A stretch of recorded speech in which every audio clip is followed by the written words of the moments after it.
Organización Indígena Yanama, Wakuja Himin, Ejatin Wani Out Kahirawa, Slutuma Ichiti Nakaru, Uribia. Arrutka Mayam Satihiyu Karirwa, Snaintu Jonna Ejatkar.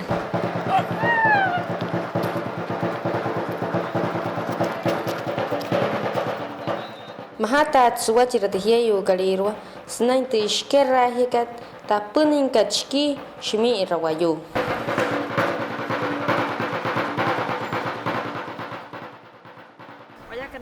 Wayon hapa wayatin tu wanasiaga.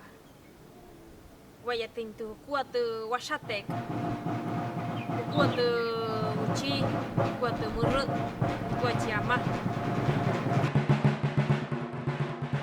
Hoy se cumplen 30 años de esta hazaña, que ha pasado miles de tropiezos y que son repetitivos cada año. Cuando este sueño se gestó, estas 30 personas hicieron posible su cristalización. Es por esto que ustedes han inspirado esta noche y esta gala conmemorativa.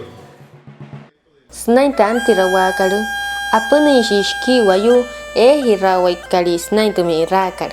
Mususe nasaka hanin, spura sapuni wane, anayawat sona yatain. Mahatats kasarat katsuru ichitki, hatlayon no hirawa, ahaye hirawa, ahawa hirawa, otam suha, wane ot kahirawa tumahayun nukan, aratina kanasnainte ashaitakar.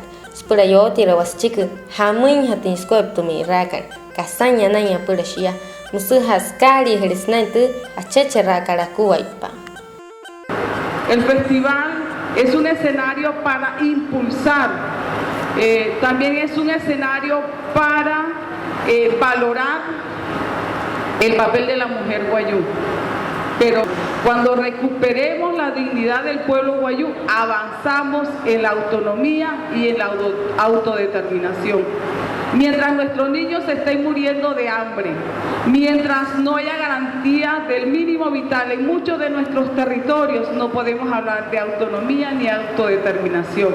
Primero tenemos que recuperar la dignidad del pueblo guayú.